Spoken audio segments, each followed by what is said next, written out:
Assalamualaikum warahmatullahi wabarakatuh.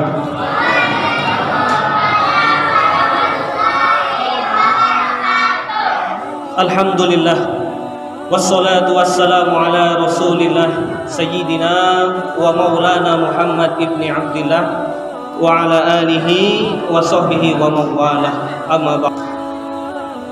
Bersyukur kita kepada Allah Subhanahu wa ta'ala. Mari sama-sama kita mengucapkan hamdalah, alhamdulillahi rabbil alamin. Kemudian kita bersalawat kepada Rasulullah sallallahu alaihi wasallam dengan mengucapkan Allahumma sholli ala sayyidina Muhammad wa ala ali sayyidina Muhammad. Jamaah yang dirahmati Allah Subhanahu wa taala, adapun tema yang diberikan oleh PMD pada malam hari ini, yaitu pada malam yang kedua, adalah berjudul Marhaban Ya Ramadan. Sebetulnya mungkin tema ini pada malam pertama ya, karena Ramadan sudah datang satu hari sebelumnya. Akan tetapi dikarenakan untuk Ramadan pertama dikhususkan untuk pengurus masjid menyampaikan hal-hal yang dia perlu, maka di malam kedua ini tidak apa-apa kita sampaikan. Materinya adalah tentang Marhaban Ya Ramadan. Jamaah yang dirahmati Allah Subhanahu wa taala, kita wajib bersyukur, kita wajib bangga ketika kita didatangi tamu yang bernama Ramadan.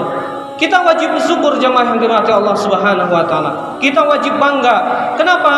Karena tidak semua orang yang didatangi tamu Ramadan tersebut kemudian bisa mengambil fadilah ataupun keberkahan dari Ramadan itu.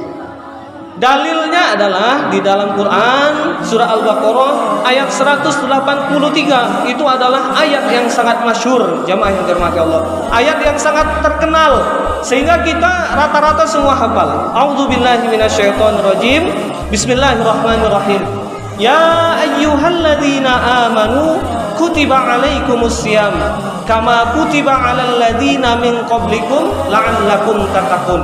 Allah di situ memberikan kewajiban kepada orang-orang yang beriman, sehingga di awal ayat dikatakan ya ayyuhalladzina amanu, tidak ya ayyuhannas, ya ayyuhal muslimun. Kalau ya ayyuhal muslimun, hai orang-orang Islam, tapi Allah lebih spesifik, lebih detail lagi mengatakan ya ayyuhalladzina amanu. Kenapa? Karena puasa ini yang bisa melakukan adalah orang-orang yang beriman, bukan ya ayyuhal muslimun, orang-orang Islam. Karena kita yakin kemungkinan orang Islam pun ada yang tidak berpuasa. Kalaupun berpuasa mungkin juga Rasulullah SAW mengatakan banyak orang yang berpuasa tapi dia tidak mendapatkan pahala dari Allah Subhanahu wa taala. Yang dia dapat hanya lapar dan dahaga saja. Jadi jamaah yang dirahmati Allah Subhanahu wa taala, orang yang sanggup melaksanakan puasa itu adalah orang-orang yang beriman, sehingga Allah katakan dalam ayat ini ya ayyuhalladzina amanu, orang-orang yang beriman. Dan bila dia sukses melakukan puasa dengan keimanan, dengan kesungguhan, imanan wahtisaban, maka pada saat itu dia akan mendapatkan derajat takun di dalam ayat tersebut. Jadi jamaah yang dirahmati Allah Subhanahu wa taala, orang Islam itu belum tentu beriman dan orang Islam itu belum tentu bertakwa.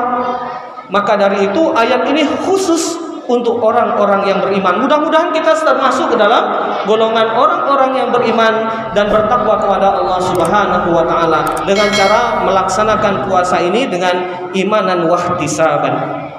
Jamaah yang dirahmati Allah Subhanahu wa taala, di masyarakat kita sering mendengar kata marhaban ya Ramadan, marhaban ya Ramadan, marhaban ya Ramadan. Itu adalah ungkapan mengucapkan selamat datang. Jadi di masyarakat kita artikan marhaban itu adalah selamat datang bulan Ramadan. Sebentar lagi datang bulan Ramadan. Dan alhamdulillah kita sekarang masuk ke dalam bulan Ramadan.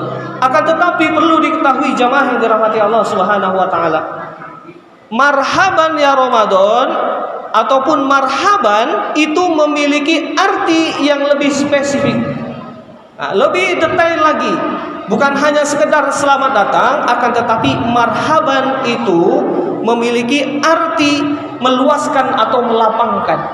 Jadi arti marhaban itu meluaskan atau melapangkan. Apa maksudnya? Ketika ada tamu datang, kita ucapkan marhaban. Artinya apa? Kita terima dengan lapang dada, kemudian kita berikan keleluasaan kepada tamu tersebut.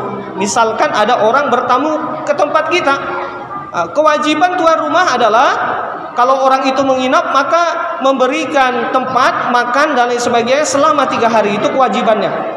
Maka ketika itu kita ucapkan marhaban, berarti kita menerima dengan lapang dada, kita berikan keleluasaan, kita fasilitasi. Diberikan kamarnya, silahkan nanti istirahat di sini. Nanti dijamu ketika mau makan, ini makanannya, ini tempat tandasnya ataupun ini WC-nya, silahkan nanti bila perlu kemari. Jadi diberikan rasa luas dan rasa lapang, sehingga ia merasa itu rumah sendiri. Jadi marhaban itu mungkin sama juga seperti kita katakan, anggap saja rumah sendiri. Kan kita sering kalau ada tamu, oh jangan segan-segan, anggap saja rumah sendiri. Kira-kira seperti jamaah yang dirahmati Allah Subhanahu wa taala. Jadi ketika kita mengucapkan marhaban ya Ramadan, secara tak langsung kita juga menyambut Ramadan.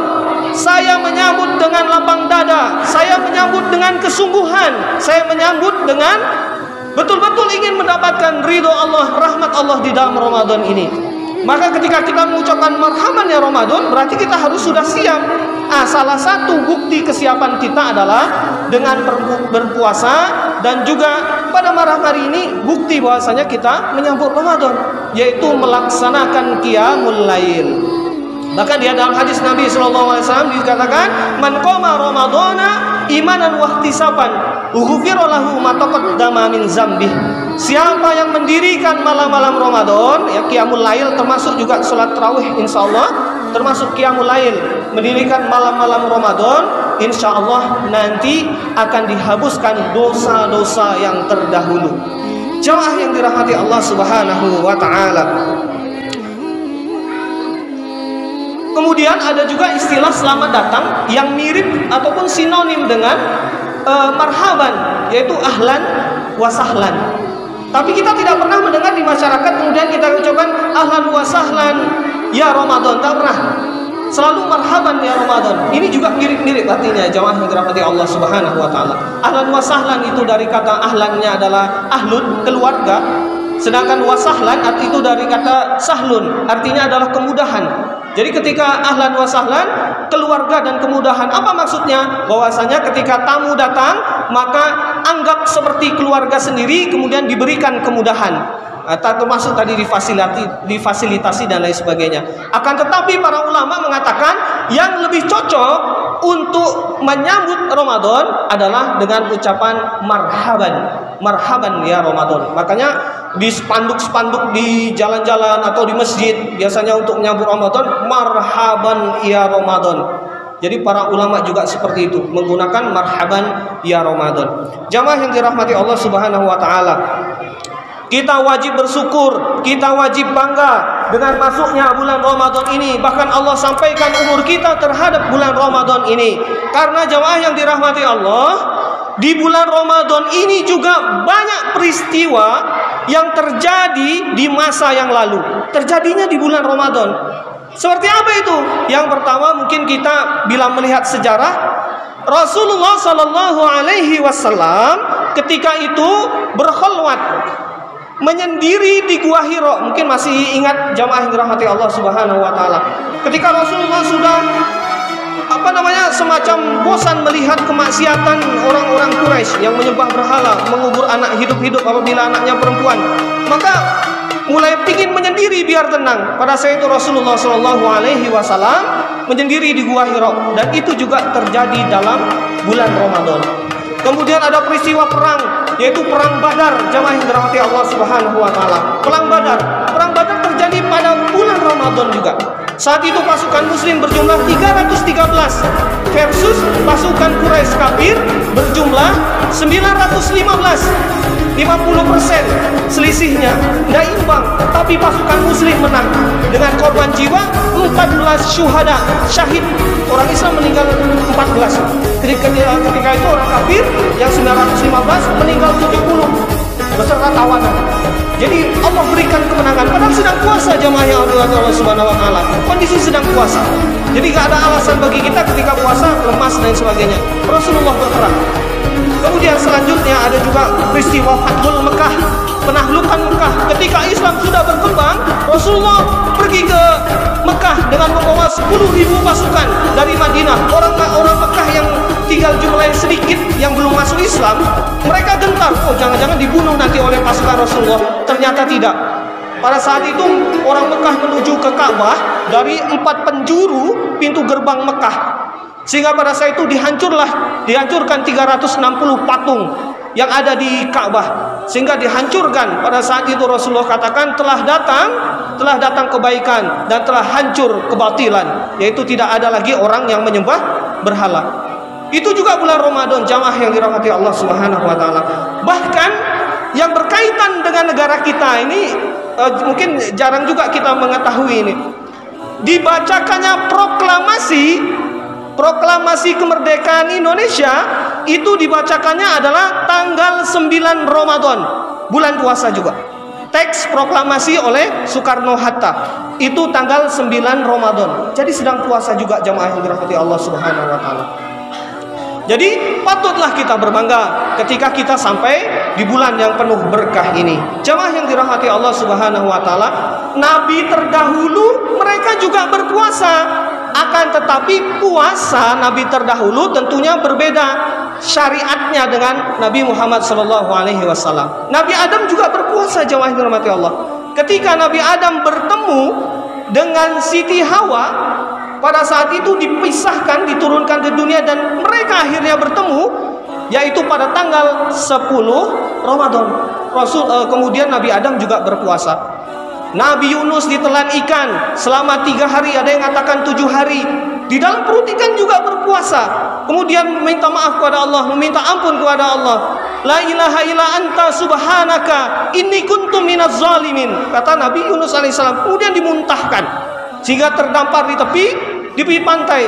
Dalam Ibnu Katsir dikatakan kemudian Nabi Yunus melihat seperti buah labu yang kemudian dipakai untuk berbuka.